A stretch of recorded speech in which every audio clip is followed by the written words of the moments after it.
Vinny? Hi, Arno, well done tonight. How impressive a performance was that, do you feel? Impressive, because we played against an incredible side, team that's in an unbelievable run of form, only lost once, won all the other games.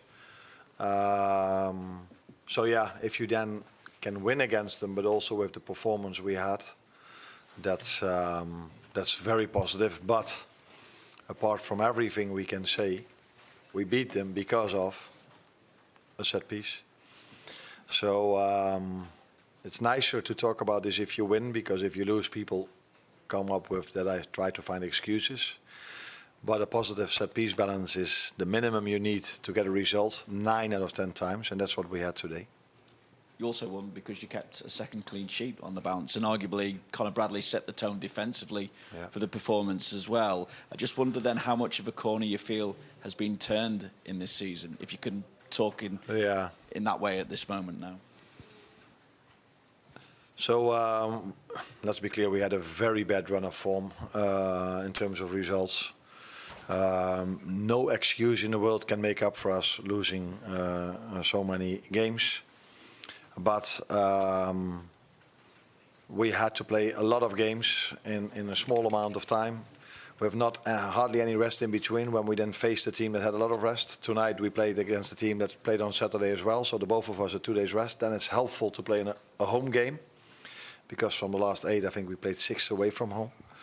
So the fans can give you just a little bit of an extra edge if you are maybe a little bit tired, if you are a little bit tired. Conor was outstanding, was very nice. Last season he was outstanding against Real Madrid, but he had to go off after 80 minutes because of an injury. And now 3 days after he played 90 minutes against Villa, he again played 90 minutes with incredible intensity against Vinicius. I told the players before the game, they've scored 26 goals in La Liga, and Kylian Mbappé and Vinicius have 24 goal contributions together. So if you want to have any chance of winning a game, you should defend your set piece as well, because that's the way teams score. But great individuals can score goals as well, and these two definitely can. And Conor defended very good against Vinicius. When you're seeing the game out as well, how much of an extra edge did the fans give you with the introduction of Trent? Because it seemed to make the atmosphere even more intense when he was introduced into the game. No, I was impressed by the atmosphere throughout the whole 90 minutes, even before the game already. So I think the fans helped us over 90 minutes, and not only that time when Trent was on the pitch. Did you speak to Trent as well? Only short afterwards. I gave him a hug. I don't even exactly know what I said, but probably not a lot. Every time I will meet him, I will either give him a hug or talk to him, because he's been very special to me as a player and as a human being. Hi, Arne. Juan Joe for Flash Scoring in Spain. What has been English? Don't worry. What have been the common points between the performance last Saturday against Aston Villa and today? And what are the strengths from the team from these 2 performances that you want to build from them for future matches? The common points. I think both teams played quite similar against us. Maybe the difference was that I told the players today that I wanted them to either press really high or go to a low block, because Vinicius and Mbappé are, for so many reasons, incredible players, but their deep runs, timing of deep runs, their pace is next level. So don't give away any space in behind, and that's what our last line did very well tonight. So a very solid defensive performance in both games. But it also helps if you are not 1 goal down or 2 goals down, because if you're 1 or 2 goals down, you need to take extra risk. You need to force much more, and if you have to force and take extra risk, then you're sometimes a bit exposed on the other side as well. But in my opinion, in general, even the games we've lost, we have hardly conceded a chance, except for the set-piece goals, of course, we conceded. Hi, Anna. On Alexis McAllister, scored against Real Madrid last year as well, so I guess that's quite a nice habit to have. But also, do you feel that after the injuries he's had at the start of the season, he's now finally back to his best? Yeah, but I don't think he's the only one. I think I just spoke about Conor Bradley, who now, I think for the first time in a long time, played twice 90 minutes in 3 days. It's the same is to be said about Maka. I think all the players, they need a bit of time. Sometimes to adjust to the Premier League, sometimes to adjust to the limited rest we've had. And then in other leagues, I think 15 to 20 games in almost any other league, if you are a big club, or easy wins. But in the Premier League, there's never an easy win, and that is something you need to adjust to as well. So if you miss pre-season, or if you come from a different league, or if you're a bit younger, then these are things you need to adjust to. And Conor Bradley has only played 30, 40 games for us. And Maka is, after Villa, and also, by the way, against Palace, where he had a decent performance, he and the team are getting fitter and fitter, and that is the first step we have to make for us to get results in again. James.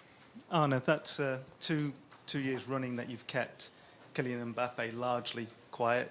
He looks pretty much unstoppable against everyone else. Is there something special you're doing to him? You mentioned there that you said to the players beforehand, you pointed out the stats. Is that what you have to do in terms of keeping them focused ahead of a game like a test and like I didn't even tell them that in the Champions League he scored 2 goals against Marseille and 1 goal. He didn't score the goal against Juve, but Vinicius was the lead up to that goal, and I think he scored 3 against Kairat Almaty. So I don't think you can ever control these 2 completely, but you can do a few things well. But I even saw today, so the biggest chance they got was when Vinicius played the ball towards Bellingham, because they have more than only these 2. They have all very good players, and that is difficult to control them completely, because Kylian Mbappé was more than a few times in dangerous zones. But I think we did almost the maximum you can do against these 2 individuals. Ollie. Arne, Arne, you've been asked about a number of individuals, but could I just ask you about Florian Wirtz, because he had a big, it was a big moment to recall him, and he had a very big performance tonight as well. Do you feel like this kind of game suited him technically, or was it just a case of him playing at a high level? I've said it many times, and I can say it one more time, but it's all up to everyone else to have a different opinion or the same opinion as I have. But if you come from a different league and you have to play every 2 days, and there are so many away games need to be played against certain style of plays, you need to adapt to that. And that goes almost for everyone, let alone for a player that's 22. And I think he's working incredibly hard to adapt as soon as he can, and he's been so unlucky throughout his career here at Liverpool, because even today he created so many chances for the team, but the goal we scored, it wasn't an assist or a goal from him. So I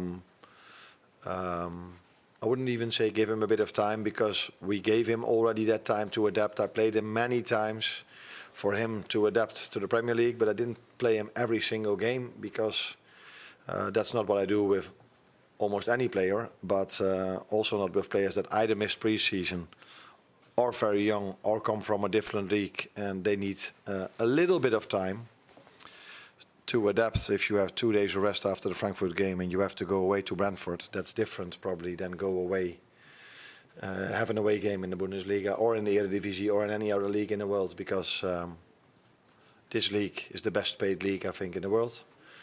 Over 20 teams, so you can understand that so many great individuals and athletes are playing here, mainly from 25 to 30, and at some teams you'll also see 22-year-olds. Well done. Thank you. You're welcome.